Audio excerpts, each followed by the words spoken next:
This is Bullets with AWR Hawkins, a Breitbart.com podcast.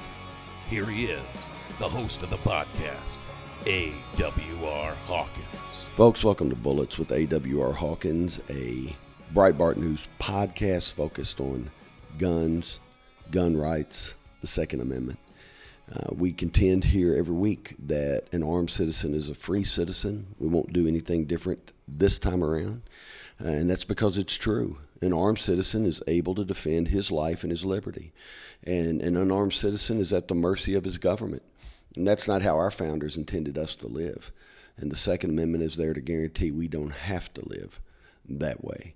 So thanks for joining me. Sorry about my voice this week, folks. I have bronchitis, and I'm coming out of it, but you will notice that I sound a little froggy, for lack of a better phrase, and I apologize. Can't do anything about it. I hope I can go this whole podcast without coughing, and forgive me if I can't. I felt pretty miserable about 4 days ago, so I'm happy to be feeling the way I feel now, but I apologize to you for my sound. A lot of news stories this week, a lot of things to cover that happened, and to be honest with you, a lot of them were good things.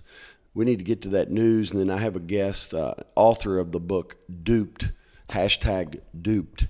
The author, Mark Smith, will be joining us in the second segment, so I look forward to having him on and letting you hear him speak. He has a lot of wisdom. The left talks a lot about common sense gun laws, quote unquote, common sense gun laws. And when they use that phrase, of course, they're talking about gun control, plain and simple. To the left, the only thing that is common sense is an all-out ban on firearms. That's the ultimate thing that they seek. But if you really want to do common sense gun laws, you'll do what they've done in Texas. Texas is now approaching 220 school districts where staff is allowed to be armed. What? Folks, this is awesome. Nearly 220 school districts. I believe they have 1,023 districts in total in Texas. It's a big state. So about 21% of those now allow staff to be armed, and that number will continue to rise. Now, here's what I want you to think about. This was underreported. When the left was pushing all sorts of gun control in the wake of Sandy Hook, when they were doing that, Texas was trying to figure out a way to let teachers and staff carry guns. And literally months after the Sandy Hook attack, months afterward, they put policies and laws in place so that school districts could choose to arm staff, could choose to arm teachers. Folks, that's how you respond when there's an attack in a gun-free zone. When the attacker steals the guns he uses in that zone. When the attacker murders the person from whom he stole the guns before he ever goes to the school to murder more people in a gun-free zone. When you see that kind of determination displayed by that attacker, the correct response isn't, well, we're going to pass a new law and require you to have a trigger lock. That's not a response. A response isn't, well, we're going to pass a new law. We're going to ban them AR-15s. That's not a response. That law will be just about as effective as the law against stealing guns, the law against murder, the law against carrying a gun in a gun-free zone, so on and so forth. You see how effective those laws were, don't you? So Texas jumps up and takes what truly is the common sense approach, says, folks, there's only one solution to this. People are going to come in these gun-free zones and shoot. Well, we're going to make sure that the teachers can shoot back. Amen. Folks, I love me some Greg Abbott.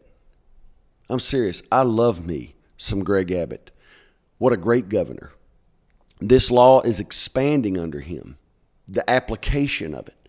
Since Parkland, schools are lining up to let their staff carry. Districts are lining up to let schools choose to let their staff carry. Folks, I love me some Greg Abbott. Governor Abbott understands this is common sense. We treat teachers like animals when we force them to sit in a classroom unarmed. They're sitting there defenseless, just hoping that that's not the day that the lunatic comes in with the guns he stole. Why do we treat a human being that way? Give that teacher a Glock. Show her how to use it. And when that lunatic comes in, there will be only one death, his. And boy, that'll be a good day. That will be a good day. We had a Democrat this week, Levi Tillman, Tillemann. He is running for a congressional seat in Colorado. And what he did, this is complete opposite of common sense. He put out a video where he talked about the effectiveness of pepper spray. We don't need to give teachers guns. We can spend $1 and give them a can of pepper spray. And we can keep that pepper spray in a break glass in case of emergency kind of container. And when somebody comes in with a gun, they can break a glass, they can grab the pepper spray, pull out the safety pin, shake it up, and shoot the perpetrator. Of course, in that process, while that's all happening, the perp is shot, I don't know, what do you think, 15 rounds? Plus, if the teacher is far enough away from the perp where the pepper spray is not going to hit him when she sprays it, he's just going to have his way anyway. So this is one of the dumbest ideas ever. It is an insult to the intelligence of anyone with half a brain. Yet this congressional candidate not only made the suggestion, but he wanted to show us how effective this pepper spray is. And to do that, he sprays himself. Gets someone off camera to do it, but they spray him right on camera in his eyes. He does everything short of scream and roll around on the ground. Dips his face in soapy water, sprays out his eyeballs with a water hose, just doing anything to get that fire out of there. And after all this foolishness is done, you're watching and you go, you know what, this guy did all of this to say that a teacher should be given a can of pepper spray instead of a handgun. How stupid can you get? I'm going to say this. I'll listen to him if he will run on taking away the guns from the Capitol Hill police and giving them pepper spray so that Congress is defended only with pepper spray. If he'll do that, I'll listen to him. But I've got a feeling Mr. Tillman wants to tell us that congressmen have a special role to play in society, so they need to be protected with guns. But teachers can just use pepper spray. Come on. Folks, Democrats are idiots. Now, I know there's some of you listening that may be Democrats. You think about changing your party affiliation, and that you don't like me saying that. But let me say it again. Democrats are idiots. And this guy here, this Tillman, is a perfect example. They don't understand reality. They don't understand reality. And it doesn't matter what kind of weapon we're talking about, but just for those of you who want to think about it, you line up with pepper spray. Let the other guy line up with a .357 Magnum revolver. And then y'all just shoot at each other. Just have a little duel. Who you figure is going to win? The guy with the .357 Magnum or the guy holding a can of pepper spray like an idiot? Come on. See what we do here? The Democrats go to such great lengths to keep teachers unarmed that they come up with these outlandish schemes. This is all an attempt to avoid the exercise of the Second Amendment. It's ridiculous. There's a simple solution to shootings in gun-free zones. We've already covered it. Texas knows what to do. Eliminate the gun-free zone. Make sure that when the intruder comes in, he's going to face a number of armed individuals, all capable of killing him, all willing to kill him. That's the solution, folks. All this other stuff, just ridiculous. You want to talk about ignorant? How about the New York Times? I can't ever say I used to get up and read the New York Times. I'd be lying to you. But I do remember when people used to do it. I do remember that was part of their routine, the New York Times. Now the New York Times prints garbage like this, that there have been at least 700 mass shootings in the last 2 years in America. 700 mass shootings, that's 350 a year. Are you stupid? They must think you're stupid. 700? Well, that's what those actresses said. Those actresses said there was like 350 a year, so we figured we would just run with it. I remember, folks, and it didn't get much press. I mean, it did at Breitbart, because if we find the truth, we report the truth. That's just how it works. I'm just telling you that.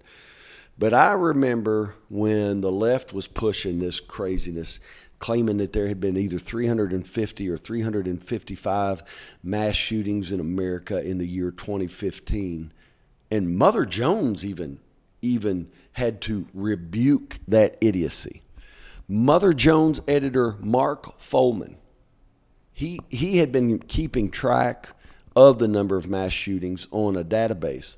And he said, look, the actual number of mass shootings for 2015 was 4. 4.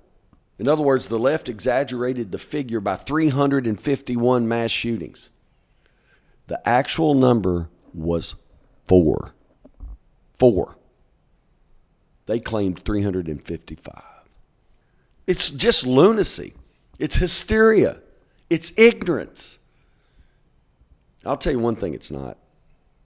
It's not a display of common sense. It's a display of ignorance. But anyway, the New York Times thinks you're dumb enough to believe it. Now, here's the one thing I do like. We had Hillary Clinton speaking in San Francisco a couple of days ago. She called gun control a political necessity. In other words, if you're running for office, you have to be for gun control. You just have to be. It's a political necessity. Now, never mind that she ran on gun control in 2016 and got smoked by Donald Trump.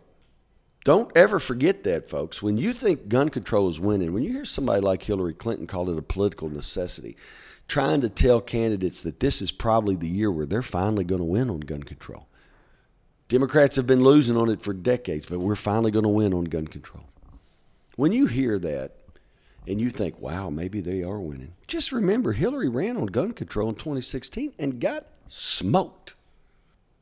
Just remember, March, April, May of this year, record background checks for gun sales. Just remember, NRA membership, 6 million.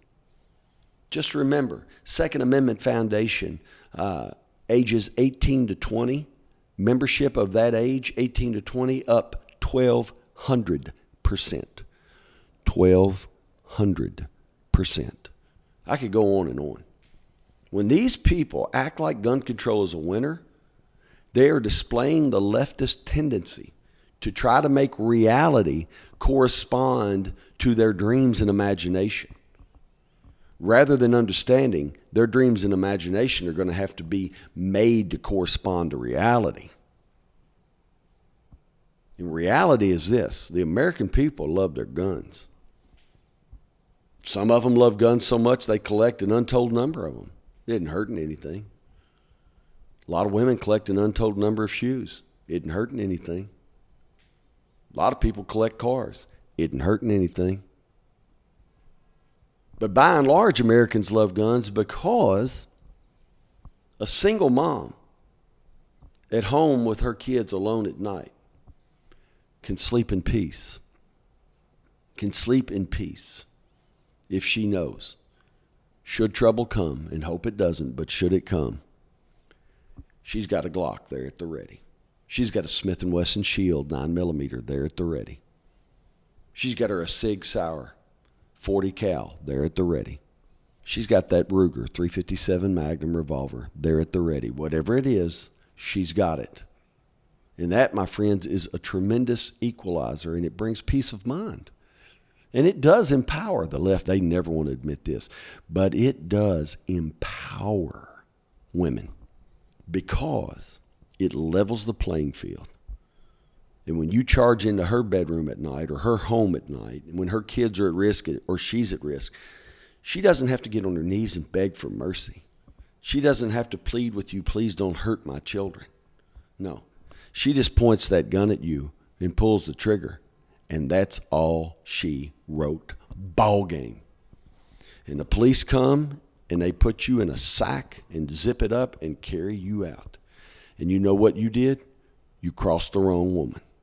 You crossed a woman who believes the Second Amendment defends not a collective right, but her right to defend her life and liberty.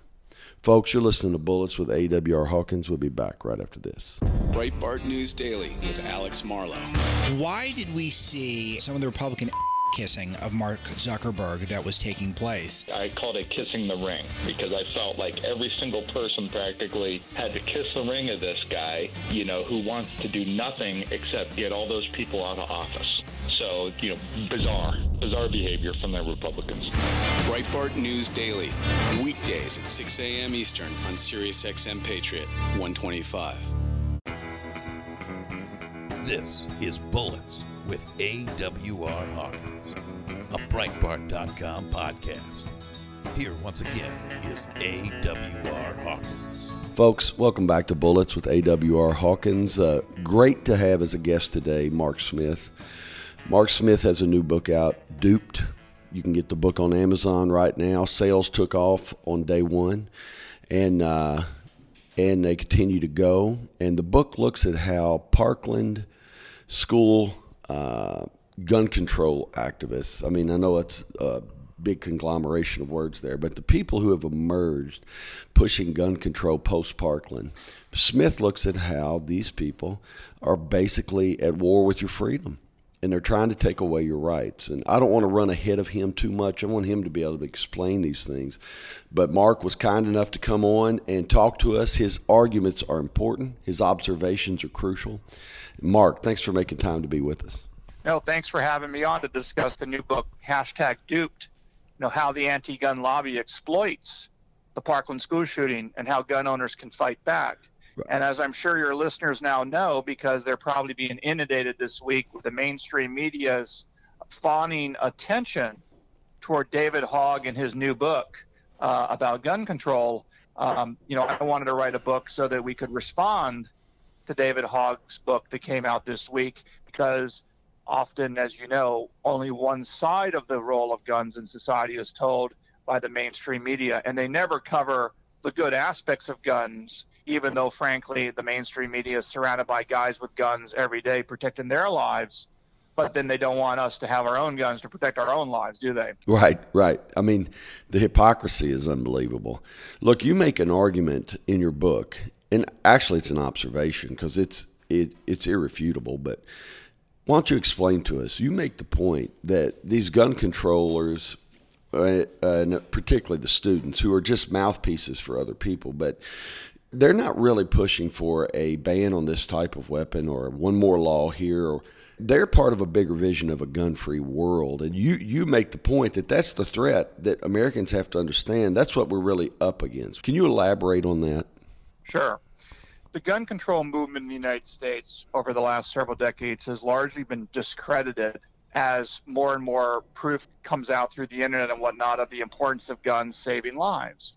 But after the Parkland school shooting, the mainstream media has elevated a handful of these students who are more than welcome to be on TV and radio talking about the importance of gun control. But the same mainstream media refuses to put on the other side to talk about the value of guns to ordinary people. And you're dead on, which is that we already have thousands and thousands of laws governing who can have guns, how can you use guns, when do what can you do with your gun and gun accessories. We don't need any more laws. So the question becomes, why are the gun control people, why do they want more and more laws when we know for a fact that gun laws do not stop criminals from committing crimes, right? The laws that say you can't bring a gun into school were already there. And yet Nicholas Cruz violated that law and countless others to murder people. And yet the other side doesn't care about that. What they care about, first and foremost, is discouraging people from buying and using guns and exercising their Second Amendment rights. And anything that the gun grabbers can do to dissuade people from learning about guns, from using guns, from having guns, they want to do. Because in their world, the world of Michael Bloomberg, he wants to be the one with all the guns.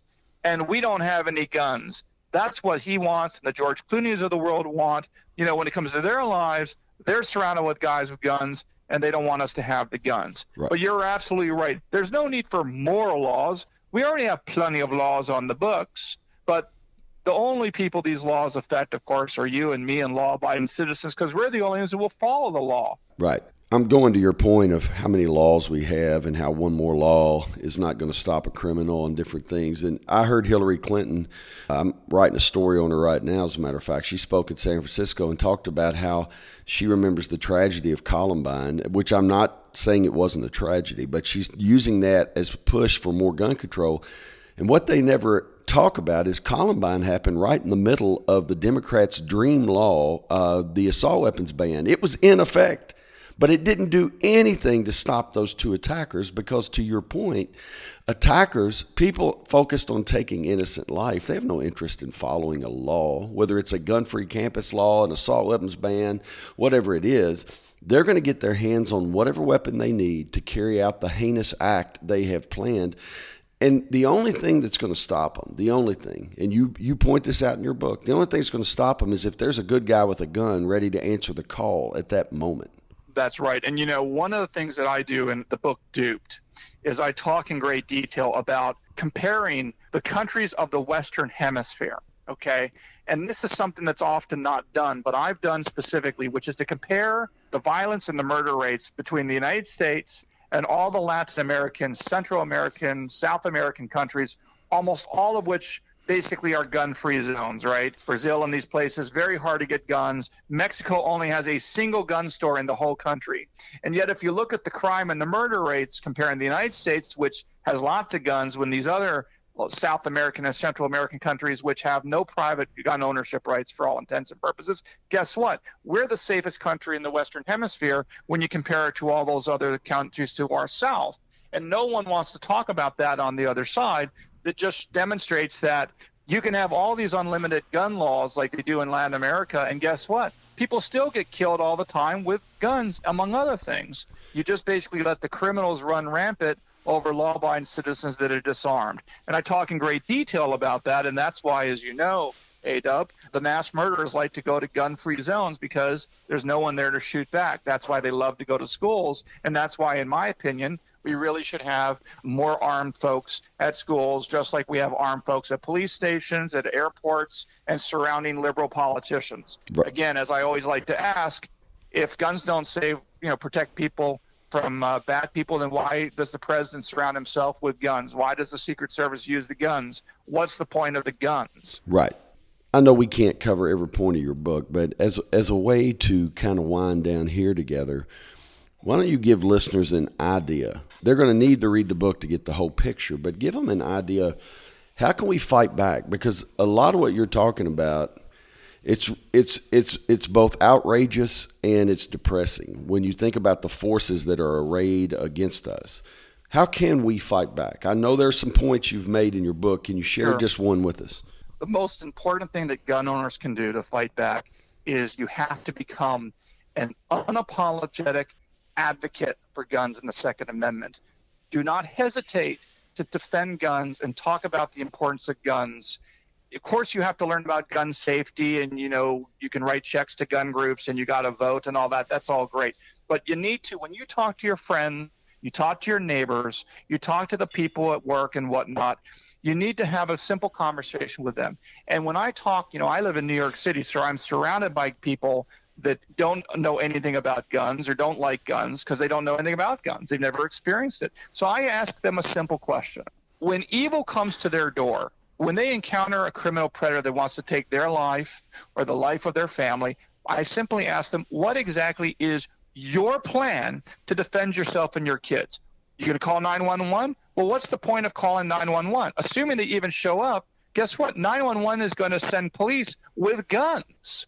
So what's the point of the guns? Wouldn't it be better to have a gun there so you don't have to wait for the guys with the guns to show up? Because often the guys with the guns show up late. They don't show up at all. They do the wrong thing like we saw down in Parkland. So I simply ask the anti-gunners, well, what is your plan? You have a fire extinguisher, you have a life insurance policy, you have a plan for your family to get out of your home if there's a fire, right? You have a plan for all these contingencies. What is your plan if the terrorist or the criminal shows up to kill you? And I simply ask them that, and I try to make it very personal and very polite and professional and say, look, how do you do it? And then you find that they get stumped because most people, they do not have a plan. Gun owners have a plan, but the non-gun owners don't even think about the question. They think they're going to call the police, and that's great. But often, as we know, and I point out in the book Duped, when seconds count, the police are minutes away. It's an old saying, but unfortunately, it's a true one. Right. You've been listening to Mark Smith, the author of #Duped. You can pick the book up on Amazon. If you do that, you're going to get an education. He examines the way the Parkland activists emerging from that February 14th attack, that they're literally at war with our freedom. They're at war with our rights. This is bigger than a pursuit of one gun law or one weapon ban. This is bigger than that. It's part of a larger pursuit of a gun-free world. Mark explains that. He shows you what they're really saying. He shows you how to fight back. Again, it's #Duped. You can get the book at Amazon. Mark, thank you for making time to join us today, and I wish you the best with this new book. Great. Always a pleasure to be on. Thank you. Thank you. Breitbart News Tonight with Joel Pollack and Rebecca Mansour. I said that it's the epitome of hypocrisy. Unless you fall in line with their liberal agenda, this uniparty, globalist, liberal agenda, they will never support you. They use the whole gender issue, of course, as some kind of tool to prop up their messaging, but it's the phoniest thing. Sirius XM Patriot, Channel 125. This is Bullets with AWR Hawkins, a Breitbart.com podcast. Here once again is AWR Hawkins. Welcome back to Bullets with AWR Hawkins. We had quite a few Second Amendment in action stories. We had an alleged robber in Jacksonville, Florida. I'm laughing because he got what was coming to him. He tried to carjack two vehicles, separately, of course. When he tried to carjack the first vehicle, the male driver put a gun in his grill, just stuck a gun right up in his face, and so he fled to another vehicle that a woman was driving. He tried to carjack it. The woman hopped out of the vehicle and grabbed her gun from the trunk. Why she doesn't keep it with her, I don't know, but hey, at least she had the gun where she could get it. She gets the gun out of the trunk. She points it at him, and he flees, and they end up finding the dude hiding in a bathroom in the Supercuts, and the police arrest him. But 2 times he tried to take a car, and 2 times he got a gun in his face. Folks, this story is brought to you by the Second Amendment. Folks, we had a suspect who tried to invade a home in Vegas in broad daylight. The police ended up trying to mop his blood out of the street. No joke. He tried to enter the home in broad daylight. The homeowner saw him come over the fence. He had a fellow invader with him. And as they tried to come through a window, the homeowner put it on him. He fled the home. Police were able to find him pretty easily. They followed the trail of blood after he had been shot. And then, of course, he collapsed in the street, and then there was a pool of blood there. Pool of blood marks the spot. And that's it. The homeowner's fine. The suspect is gone. That's it. The second suspect fled the scene. But suspect number 1 took one for the team, and they put him in a yellow sack and zipped it up. Folks, this story is brought to you by the Second Amendment. Can't say it enough that when the left tells us they just want sensible gun control, we just need a little more common sense gun control. When they say those kinds of things, ultimately what they're doing is curtailing your ability to defend your life and your liberty in the fashions that I've just detailed in these 2 stories. Have you seen California? You can't hardly get a concealed carry permit in California. You can't have a gun with you as you move around in California. Have you seen California? That's what they're trying to do. In that situation, the stories I'm reading to you don't happen, because the only people with guns are the bad guys. We had a would-be robbery victim coming out of a Kroger in Atlanta area. Gets followed to the car by 3 suspects. Spins around. The suspects have guns. The innocent would-be victim has a gun. Now think about this. The would-be victim shoots all 3 suspects. Shoots all 3 suspects. They don't die, but the attack that was going to happen, or the robbery, whatever it was that was going to happen, is over. The police found out about it because one of the robbery suspects went into Kroger and had somebody call for help. After he got shot, he went into the Kroger and had somebody call for help. Golly, now that's funny right there. Folks, this story is brought to you by the Second Amendment. Folks, one other story. Had a woman in California. This is a wild story now. This woman invaded a home, stole firearms, then stole a car from the home, a Lexus. Police gave chase. She escaped. They didn't get her. They locate her later. They give chase again. She eludes them again. But she drives that car until she runs out of gas. And so she's going through yards trying to find gas, going house to house trying to find some gasoline. And a homeowner had received an alert on his phone that there was a criminal loose in the neighborhood. He had armed himself. When he sees her, he holds her at gunpoint till police arrive. Folks, he was not a victim because he was armed. This story is brought to you by the Second Amendment. This is what I'm talking about again and again. This is why we begin this show every time by saying an armed citizen is a free citizen. My buddy Cal, who loves guns, golly, does he love guns. He just got the new Glock 19X. I've seen him with numerous guns. He'll send me photos of them, beautiful weapons. Cal is determined that he's not going to be the victim. It's not going to go down that way. My buddy Jody's the same way. He's just not going to be the victim. My friend Martine is that way. She's not going to be the victim. And on and on and on I could go. Folks, be sure you've made that decision. Seriously. Make that decision. Sit down today, make a rational decision. I'm not going to be a victim. And then get prepared. Don't get paranoid, but get prepared. I will guarantee you, I do not leave my house without a gun on my hip. I'll guarantee you. Now, right now, I'm carrying that Walther PPS M2 9mm. Happen to love it. But a lot of times I'll carry a Kimber 6-shot 357 Magnum, the K6S. Absolutely love that gun. A lot of times I'll carry that H&K VP40. What? Now that's a weapon right there. That is a weapon right there. The H&K VP40, wow. I rarely say something like this, but I believe we're talking about handgun perfection right there. And I go back and forth between those 3 guns, but I'll guarantee you this, I'm always carrying one of them. Not because I'm paranoid, not at all, but because I'm determined that if it's my car they try to carjack, or if it's me that they come at with a weapon, if I'm the one who gets targeted randomly or whatever, well, I'm not going to be a victim. I'm not. Instead, they're going to be a victim of their own ignorance because they should have known better. And I won't have any problem putting it on them. And you shouldn't either. We shouldn't look for the opportunity. We shouldn't hope for the opportunity.